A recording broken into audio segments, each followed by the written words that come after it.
Okay, let's get to episode 2 of The Watcher. So we open at the police station because they just got their second letter. And the police are like, look, you got to meet us halfway. We're running the DNA on the first envelope, we trying. But you have to get your camera set up. The dad's like, well, it's like they knew that this was going to happen. The wife thinks it's Jasper Winslow. So the dad thinks it's Maureen and Mitch. And I could see them being jealous. The detective says, well, why don't you list the house since they want you out and you'll see who comes sniffing around. So the detective said you might want to hire some private security. They're like, no, we ain't got $7,000 a week. And that money is going to the renovator. $7,000 a week? Child, I'll just die for that. Although the way things are, it's heading that life's going to be that expensive. You're going to have to pay your air bill in a minute. And the cop was like, okay, well, maybe get a private detective. They can do some digging we can't. Oh, cut to Bobby Cannavale going to meet the private detective. So later that night, Bobby meets with a very successful private investigator. And there is nothing like seeing Bobby Cannavale walk into a diner in the rain. He is so 1950s hot, but also today hot. I have had a crush on him forever. Oh, and the lady he meeting with, the private investigator, she's giving us a little Miss Cleo, Miss Cleo. I don't think you really know. She was like, I wasn't a cop before this. I was a jazz singer. So she was like, look, I was a great singer, but an even better drinker. And in rehab, I lost my taste for alcohol and got a taste for murder. Oh my God, I love her. I love her so much. I see why people into this fecal boo-boo show. Now, see, Heifer, you a private eye, but you're like, someone wants to scare you with these letters, but what do they have to gain? You're not thinking crazy enough. You're lacking imagination. Some people just want to scare you because they're sick in the head. I think it's time to just start saying, you know what? You're just sick in the head. It ain't me. It ain't me. You sick in the head. I think it's time we start saying it. Ooh, she charges $100 an hour? I'm in the wrong business. And I'm already getting in other people's business. So as he walking off, she like, okay, I'll do it for $50 an hour. And she won't charge for mileage? All right. They must have shot this before gas went up. Oh, and I guess this is also in a non-pandemic world. Just messed everything up. Lord, they staying at a Motel 6 while the renovation's going on. See, y'all, Y'all shouldn't have got this house. This is because y'all couldn't afford it. He's like, I don't really know if we want to just leave the house when we got all these renovations going on and all this equipment lying around. We could get robbed and be liable. Somebody needs to be here, or the appearance of someone here. So Naomi Watts is like, all right, well then you can stay here and me and the kids will sleep at a motel. We'll have dinner every night. It's just a couple weeks. I'm sorry, I'd be ignoring them letters with all these bills. I'd be like, look, if it ain't a check, all I got for it is an effort. So as they getting the kids settled down in the hotel on the first night, the son said, what if whoever we're hiding from at the house comes here to get us? That son is stupid. The parents is like, ain't nobody coming to get you. Your mama here, you fine. So the dad go home to sleep, and then in the middle of the night, he hear the doorbell, so he run downstairs, fling open the door, but ain't nobody there. And of course, the cameras aren't set up. So while he outside, he hear music, the same music the daughter heard coming from upstairs. So he head in and head up. At the hotel, the wife getting a call with some heavy breathing. So the husband show up back at the hotel. So they go talk to the lady that run the hotel, and she's like, I got a call. I put it through to room 5. Oh, so she star 69s, and guess where the phone's ringing? Back at the Heezy. So Naomi Watts goes to meet with the real estate agent, and she said, well, I did find out there was one other offer, but it was lowball. It was an LLC, so there are no names on the documentator. So the real estate agent asked her, what was your instinct when you got the first letter? Did you just want to get the kids and get out? I suggest you sell it. She said I can sell that joker in a weekend. Lies. Oh my God. She said take 500,000 off? No, chap.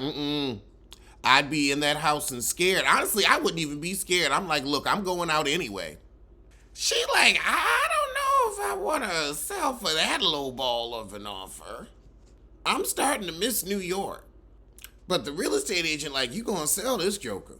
Over with the husband and the PI, she said, I found the guy who used to live in your house. He telling her, look, Nora wants to sell, and I think we just gonna move on after this prank call thing. I'm sorry, for all that money?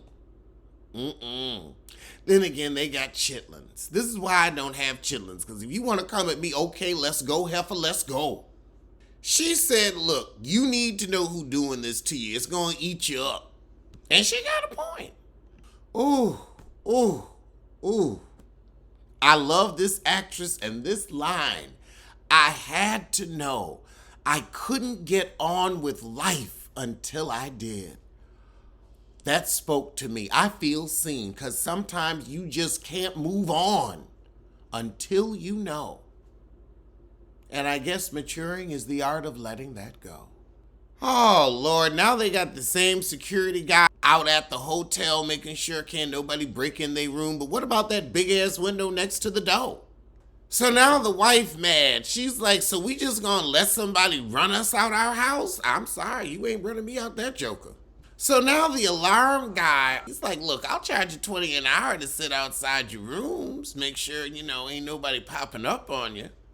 They're like, ooh, $20 an hour? That's only $120 a night. Great. Much cheaper than $7,000 a week. I don't know if I'm trusting nobody with my safety that's only making $20 an hour, even if it is under the tay-tay. Back in the city, the father's meeting with the guy who used to live in the house, and he don't like reliving it. He says, if you care about your family, I'd move. So he tell him, when we moved into the house, Mitch and Maureen came by with gifts for the kids and pies for us. I wouldn't trust anything them honkies baked, but that's just me. But as soon as we made friends with Mitch and Maureen, my wife was waking up in the night hearing that attic music. Now then she started seeing things. Now if I see anybody in this joker, I'm out. OWT out. I don't play that shit. I hear something, I'm like, all right. I see something, I see a whiff of something. I see a shoe, I'm out. Out the window. I'm on the 3rd floor, but it's a 2-floor drop. I can make it. So the wife just has a mental breakdown. He got to leave the baby with Mitch and Mo. She ain't playing cello no more. So his career hits the skids because of all this stress at home. Oh, Lord, but over at Mitch and Mo's, the kids, I saw some old peoples doing a little devil worshipy Rosemary's Baby thing, standing in long robes. I mean, I'm in a long robe now, but y'all gave this robe to me. It's just because it gets chilly in San Francisco. I love the hood. I wonder if somebody saw me in this, would they think I was a witch? But then again, you got to ask, am I a good witch or a bad witch? I'm a good witch. What? These people done killed a baby?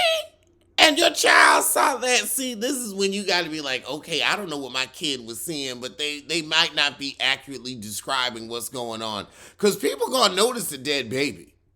People going to notice a missing baby. It's 10 p.m. Do you know where your children are? Oh, he said, I was like, maybe my kid was making it up, but then there's a 3-month-old baby that's running around missing. So after all this, he gets a letter from the watcher and confronts Mitch and Mo about it. Child, stop reading the letters. It's like comments on Lipstick Alley. Don't pay that shit no mind. Lord, but then after this, he get back to the blood, and there's adrenochromes in the blood, which is released with fear, and they drink the fear blood. I'm sorry, if people could drink blood and look younger or get something out of it, people would have been drinking blood. We got blood banks. You can drain blood from somebody and they can still be alive. So if somebody has good blood, you're going to keep them around like a good vintage. You're going to make sure they fed properly. You're going to make sure they happy. Some people going to like happy blood. Some people going to like... If that was a thing, we'd have been doing it. It ain't. What? So they saga continues. Apparently the kid cut himself and Maureen popped up out of a secret tunnel. I guess that's how the dumbwaiter guy got in. So they moved back to the city, but the wife never recovered. She kept having them visions. Oh, and she ended her own life. Now that's sad. That's real sad. Damn. All over a house in the burbs? I'm trying to think what I would do. I mean, I ain't got kids. And I'm used to people looking at me, so I'd be like, okay, I got a fan. I didn't had them before. Hopefully I'll have some more. I'd rent the joker out. I wouldn't take a loss. I'd just rent the joker out. So the guy gets distraught and he getting ready to leave. And Bobby Cannavale is like, well, hold on. What about the dumbwaiter guy and his sister? He said he's fine. He would bring me my mail. Bobby asked him, well, who did you sell the house to? He said, some LLC. I'm sorry, but if it's Mitch and Maureen making my life a living hell, Lord, back at the hotel, we got the daughter sneaking out to see the security guy. She said, ooh, let's go for a little night swim. Now you 16, you gonna ask this 19-year-old to kiss you. That ain't a pro, heifer. That ain't a pro. Oh, hell. He gonna say, I'm 19. I could get in trouble for that. She gonna say that makes it more exciting. Jail ain't exciting, heifer. You see, that ain't excitement. You don't know what excitement is. Go rock climbing. That's excitement. Lord, but now they making out in a pool. You about to get fire red.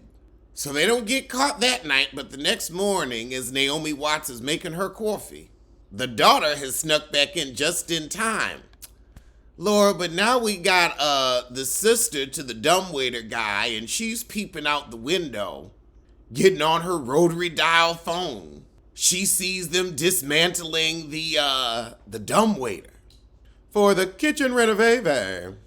Now Maureen comes in and she's like, you can't renovate unless it's between 7 a.m. and 8 p.m. And Bobby Cannavale is like, it's 7:02, time for my construction crew. And now she whining about her nerves. Don't nobody give a shit about your nerves, heifer. Move. I'm sick of her. I'm sick of people like that. Oh, Jesus Christ. My husband and I are retired seniors. Nobody gives a fuck you got old, bitch. Nobody. Why you living so close to somebody else's house? Why do you care if his house is tacky? You ain't invited in. See, I can't stand these nosy ass neighbors. Oh, Lord, but Bobby Cannavale missed getting made partner at the job, and he real pissed. I'd be pissed too. So now he's like the other guy, slipping at work. Child, him and this partner getting into it. He was like, look, you used to always be here. And he said, well, that cost me my marriage. He said, it was your effed up finances that did that. It was the Chapter 13 bankruptcy. So later that night, Bobby Cannavale wake up to a gunshot.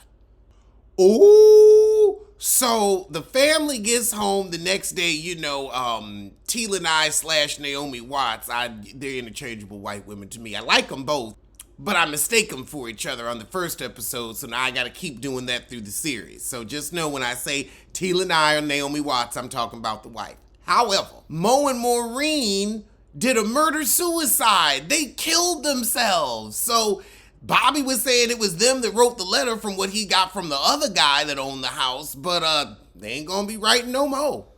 Oh, Lord, now they son mad because he's like, all they wanted was some quiet time. Mom was dying of cancer. If they wanted quiet time, they should have gone to Florida. You started with your construction. I'm sorry, your cancer ain't affecting my renovations. Lord, now Tila and I / Naomi Watts gonna say, what happened, Dean? What did you say to her? Nothing that would cause this. Your husband is a good man. He supported your ass, went into debt for this damn house, and now you gonna say, what did you say to her? He's traumatized enough. You need to be supportive. So they have their little family dinner, and then, the wife head back to the motel with the kids, and the husband hears the alarm in the middle of the night and wakes up. It's shitty boo, but it's an enjoyable shitty boo. So he running around the house with a bat. I'm sorry, after all these letters, I would have a pew-pew with a laser sight. So the father run around the house looking for somebody, and he look out the window and see the dumbwaiter guy. And the dumbwaiter guy just smile at him and walk back to his house. So now I guess you think it's the dumbwaiter guy. Either way, I'm sorry. I got a pool. I'm not giving that much of a fuck. Ain't nobody come on the property that damn much. Okay, you sent some creepy ass letters. I get creepy ass comments all the time. I'm famous. It come with the territory. Y'all just gotta act more famous. You got a pool. The problem is the house didn't have a hot tub. See, if it had a spa, you wouldn't have had these issues. Just a little tip from me to you.